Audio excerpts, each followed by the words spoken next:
할렐루야, 반갑습니다. 수요새벽 공부 다음 번째 시간 시작합니다. 오늘 약속하신 성령을 아버지께 받음이라는 제목의 말씀을 나누고자 합니다. 사도행전 2장 14절로부터 33절까지 말씀을 바탕으로 하고 있습니다. 지난 시간에 나왔던 것은 사도행전 2장 1절부터 13절까지 초기 오순절 날에 성령이 어떻게 임하시게 됐는지, 그리고 그 임하실 때 그 첫 반응이 무엇이었는지 중심으로 나누었습니다. 그 제목은 다 성령의 충만함을 받고 라는 제목의 말씀을 나누는데, 바로 오늘은 그 다음에 약속하신 성령을 아버지께 받음이라는 제목의 말씀으로 나누고자 합니다. 사도행전에 보면 여기에는 오늘 본문 2장 그 14절로 33절까지 말씀을 보게 되면은 두 가지의 예언의 말씀이 나오게 됩니다. 하나는 바로 사도 베드로가 성령이 어떻게 임하게 됐는지를 간절하게 말하게 되면서 그 성령의 역사가 바로 이 두 가지 예언을 통해서 성취되었다고 하는 것을 증언하고 있는 거죠. 첫 번째는 요엘서 2장 28절부터 32절까지 말씀을 인용합니다. 그 말씀을 인용하면서 바로 하나님께서 이제 요엘을 통해 예언하신 말씀이 성취된 것이다. 바로 성령이 임하신 것은 요엘을 통해서 예언한 말씀이 그대로 다 이루어진 것이다 라고 이렇게 말하고 있는 거죠. 또 두 번째는 다윗의 예언이죠. 다윗의 예언이 이루어지게 되는데 시편 16편 8절에서 11절까지 말씀이 다 이루어지고 있다는 것을 이렇게 말하고 있는 겁니다. 바로 이처럼 이 두 가지 말씀을 통해서 예언의 말씀을 통해서 성령이 임하신 것은 바로 하나님 말씀이 성취된 것이다. 하나님 예언의 말씀이 그대로 이루어진 것이다 라고 강하게 사도 베드로는 증언하고 있는 거거든요. 자세한 내용은 한번 그 14절부터 쭉 계속해서 33절까지 한번 쭉 읽어보시면 전체적인 내용을 알 수 있을 것입니다. 조금만 더 구체적으로 설명드리면은 요엘서는 우리가 알다시피 요엘은 예수님이 오시기 전 500년 전에 선지자입니다. 대략적으로 한 500년 전쯤에 선지자인데 이 500년 전에 예언하신 말씀이 성취되었다라고 먼저 얘기하고 있는 거죠. 요엘이 말하기를 사도행전 2장 17절 보면 이렇게 말하죠. 말세에 내가 내 영을 모든 육체에 부어주리니 너희 자녀들이 예언할 것이요 너희 젊은이들은 환상을 보고 너희의 늙은이들은 꿈을 꾸리라. 이렇게 요엘서 2장 28절 말씀을 먼저 인용하게 됩니다.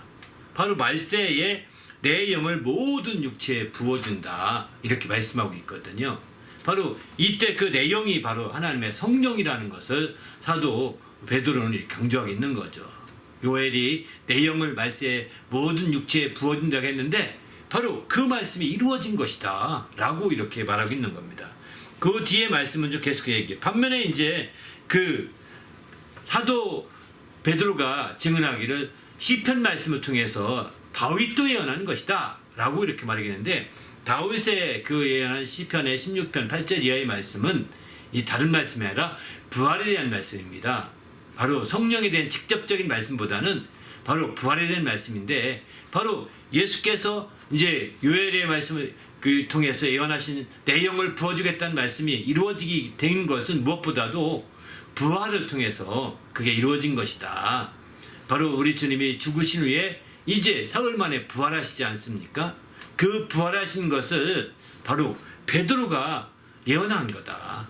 예언했는데 음부에 버리지 아니하신다. 그 육체를 아니냐 하셨는데 그분이 바로 내 주님이셨다라고 말했는데, 바로 베드로가 그 예수를 내 주라고 표현한 것은 먼저 그분의 메시아가 올 것을 알고 주라고 표현한 것이 아니겠느냐라고 하면서 증언하게 되는 거죠. 그래서 그리스도의 부활을 말할 때 그가 이제 음부에 버림이 되지 않고 그의 육시에 썩음을 당하지 아니하리라는 말씀을 그대로 인용하면서 얘기하면서 바로 예수님이 부활하셨고, 이렇게 부활하신 예수님을 하나님이 높이 들으셨다는 거예요. 마지막 오늘 본문의 중심 말씀인 32절을 보게 되면은 33절이죠. 하나님이 오른손으로 예수를 높이 들으심에, 이 얘기는 뭐냐면 부활하신 예수를 32절에 보면 이 예수를 하나님이 살리신지라 우리가 다 이 일의 증인이다 라고 증언하게 되는 거죠. 우리는 다 바로 부활의 증인이라는 것입니다. 그런데 바로 하나님이 부활하신 그 예수님을 어떻게 하셨느냐? 하나님이 오른손으로 그를 높이셨다는 거예요. 그리고 마침내 그가 약속하신 성령을 우리에게 아버지께 받아서 우리에게 부어주셨다라고 이렇게 말하고 있습니다. 그렇습니다. 바로 이제 우리가 성령, 오순절에 임했던 성령은 요엘의 예언서가 성취된 건데, 요엘의 예언이 성취되기 위해서 예수님이 부활하신 것이죠. 부활하셔서 이제 부활하신 그 예수님을 하나님 아버지께서 높이셨다는, 오른손 높이셨다는 걸 승천하신 것을 의미합니다. 승천하셔서 아버지께로 가서 아버지께 그 성령을 받아서 보내서 우리에게 부어주신 것이다 라고 이렇게 말씀하고 있습니다. 여기서 이제 한 가지 더 깊이 나누고자 하는 것은 이 말씀입니다. 바로 약속하신 성령을, 그가 약속하신 성령을 아버지께 받았다 하는 얘기입니다.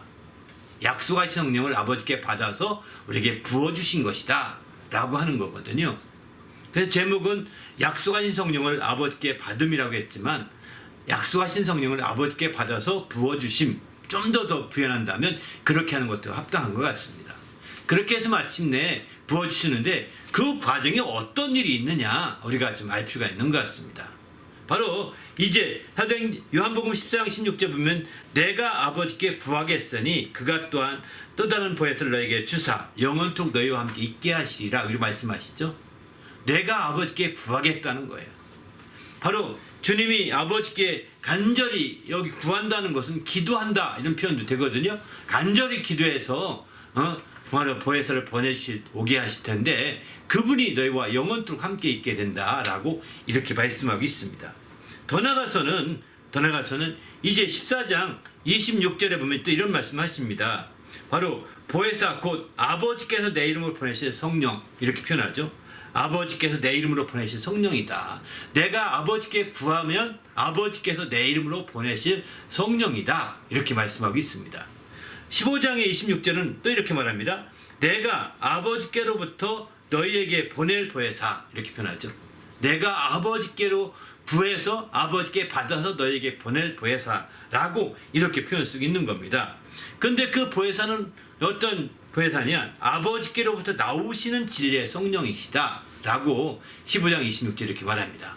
바로 아버지께로부터 나오신 내가 보내실 보혜사, 내 이름으로 보내실 보혜사 성령이신데 그분은 아버지께로부터 나오시는 성령이시라는 거예요. 아버지에게 나오시는 성령이라는 것은 아버지에게 뚝 끊어진 성령이 아니라 아버지에게 계속 흘러나오고 계시다는 것을 말하고 있습니다. 마치 강이 이제 그 강의 시원지로부터 시작해서 이제 물이 계속 흘러나오지 않습니까? 그래서 땅끝까지 가지 않습니까? 이렇게 하듯이 이제 아버지가 그 시원지죠. 출발점인 거죠. 시원지죠. 그 아버지로부터 나오시는 강이 바로 생수의 강이신 성령이 이제 아들에게 임하시고 아들이 받아서 그 아들이 그것을 우리에게 보내신다 이렇게 말씀하고 있죠. 근데 그것을 예수께서는 다른 말로는 아버지께서 내 이름으로 보내신다 이런 표현도 하고 있습니다. 아버지께서 나오시는 성령을 바로 이제 내 이름으로 보내신다 이렇게 표현도 하십니다. 아버지께서 주체로 말할 때는 아버지께서 보내신다고 말씀하시고 예수님이 주체로 말할 때는 예수님이 아버지께 받아서 그 성령을 부어주신다 이렇게 표현하고 있습니다. 두 가지 표현이 다 성경에 나오는 표현입니다. 오늘 본문도 그가 예수님이시죠. 그가 약속하신 성령을 아버지께 받아서 우리에게 부어주셨다 이렇게 말씀하시잖아요. 바로 주체가 성령을 보내주신 주체가 바로 곧 예수님이라고 표현하고 있는 거죠. 근데 예수님은 이제 요한복음 15장 26절에서는 14장 26절에서는 아버지께서 내 이름으로 보내실 성령, 아버지께서 보내신 성령이라고 표현하고 있습니다. 예수의 이름으로 보내신, 내 이름으로 보내신 성령이라고 이렇게 표현하고 있는 거죠. 이게 이제 특이한 점인 거죠. 이렇게 바로 말씀하시고 16장에 가서 그래서 주님이 궁극적으로 이렇게 말씀하십니다. 내가 떠나가지 아니하면 보혜사가 너에게 오지 아니하실 것이요 내가 가면 내가 그를 너에게 보내리니 이렇게 말씀하죠. 내가 가면 그를 보내시리니 이렇게 표현합니다. 바로 여기서 분명하게 바로 예수님이 아버지께 가서 구해서 그가 보내신다는 것을 알 수가 있는 거죠. 그래서 요한복음 14장 16절에 말씀하신 내가 가서 아버지께 구하겠다. 성령을 구하겠다. 이렇게 말씀하신 것은 그렇게 구하기 위해서는 아버지께로 가셔야 되는 겁니다. 그래서 세상을 떠나서 아버지께로 가시게 되고 아버지께로 가시지 않으면 보혜사가 오시지 아니할 거라는 겁니다. 주님이 구하시는데 바로 이 땅에서 그가 겟세마네 기도처럼 구할 수도 있지 않겠습니까? 그런데 주님은 그렇게 구하시지 않고요. 아버지께 직접 나가서 아버지께 가서 구하신다는 거예요. 그만큼 이것은 성령을 존중히 여기심을 나타내는 겁니다. 성령을 귀히 여기심을 나타내는 겁니다. 성령을 지극히 높이심을 나타내는 거죠. 그래서 그 성령을 아버지께 가서 아버지께 받아서 마치 정말 외국에서 국빈이 올 때 가장 빨리 국경이 넘을 때 정말 그 비행기를 통해서 영접하고 받아들이듯 또 이제 비행기가 내릴 때 공항에서 직접 나가서 받아들이듯 이렇게 그 귀빈을 모셔드리지 않습니까? 이렇게 하듯이 이제 마찬가지죠. 예수께서도 아버지께 나가서 아버지 앞에 가서 구해서 아버지께 받는 것이죠. 근데 그 아버지께 받을 때 아버지에게 있는 성령이 아들에게 오면 끝난 것이 아닙니다.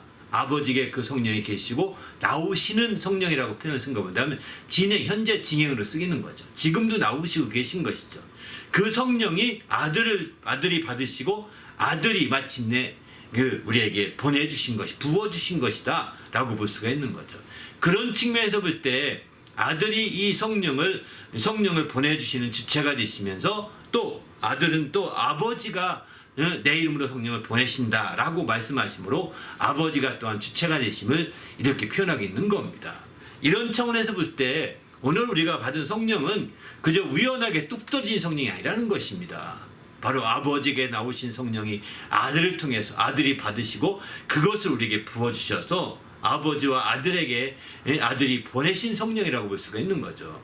아버지와 아들에게서 나오시는 성령이라고 표현할 수도 있는 것이죠. 지금도 나오시고 있는 성령입니다. 이게 2000년에 끝난 성령이 아닙니다. 이게 바로 정말 사도시대로 끝난 종료된 은사로 종료된 것이라고 한다면 이것은 이런 표현이 안 맞는 거죠. 나오시는 성령이라고 표현 안 쓰는 거예요. 현재 진행형이잖아요. 현재 진행형이 21세기에도 진행 중에 있다고 우리는 봐야 되는 겁니다. 그래서 우리는 하나님 말씀대로 아버지에게서 나오시는 성령이 아들이 받아서 또 그걸 부어주시고 또 아들에게서 나오시게 되는 거죠. 아버지와 아들을 통해서 오늘날 우리에게 보내진 성령임을 분명히 알 수 있습니다. 우리는 그냥 여기서 초점을 아들에게 우리가 초점 두는 신앙을 갖고 있다 보니까 바로 예수님이 베드로는 그가 아버지께 받아서 부어주신 것이다 라고 베드로는 이렇게 표현하고 있는 거죠. 베드로의 말편만 본다면 하나님의 아들이신 예수 그리스도 그분이 성령을 부어주시는 주체로서 우리가 알 수가 있는 거죠. 그러나 예수님은 말합니다. 아버지께서 내 이름으로 보내실 성령이라고 요한복음 14장 26절에 이렇게 말씀하고 있는 걸 보게 됩니다. 바로 그분은 이제 내가 아버지께서 구해가고 그리고 그 아버지께서 받으신 성령을 이제 아들이 우리에게 부어주신다 라고 베드로는 이렇게 말하고 있는 거죠. 이런 모든 말씀 비춰볼 때 이제 성령의 역사는 어느 한 시대로 끝난 것이 아니고 이제 오늘날 21세기 더 나가서 주님이 정말 22세기에 오신다면 21세기에도 주님이 이 성령 여전히 나오시고 계신 성령이라는 것을 우리가 잊지 말아야 할 것 같습니다. 바로 지금도 주님은 그가 성령을 받아 아버지께 구해서 성령을 우리에게 부어주시기 원하시고 계신 것이죠. 오늘 모두가 이렇게 성령의 인도하심 받아서 새롭게 되시는 성도가 되시기를 예수님의 이름으로 축원합니다. 베드로의 표현대로 그가 약속하신 성령을 정말 아버지께 받아서 오늘날 부어주실 때 여러분이 예배가 된다면 어찌 되겠어요? 예수 영접하면 성령 받았다고 이렇게 생각하지 마십시오. 어떤 사람 만났다나 성령 침례는 예수와 함께 이루어지고 그 다음에 성령 충만은 별도, 성령 침례와 성령 충만함이 별도도 아닙니다. 같은 내용으로 보셔야 됩니다. 예수님은 그렇게 말씀하고 있지 않습니까? 이런 차원에서 우리는 하나님의 성령에 대한 존중과 더 성령이 얼마나 귀하신지를 예수님의 어떤 그런 말씀을 통해서 깊이 알고 그렇게 영광을 드리는 자가 되어야 되겠다는 생각이 듭니다. 오늘 함께 기도할 것은 예수께서 약속의 성령을 아버지께 받아서 우리에게 부어주셨는데 그 부어진 성령을 깊이 알도록 기도하시고 또 성령이 임하심은 요엘의 예언이 성취요 또 이를 위해 예수의 부활하셨는데 다윗의 예언의 성취를 통해서 이게 다 이루어진 것이라는 것을 깊이 알 수 있다면 성령이 우연하게 뚝 떨어진 것이 아니라 이런 예언을 통해서 정말 예비하셨고 또 아버지를 통하여 아들을 통하여 우리에게 보내신 성령임을 알고 우리가 더 귀한 신앙생활에 매진하시기를 예수님의 이름으로 부탁드립니다. 할렐루야. 우리 주 안에서 함께 기도하십시다.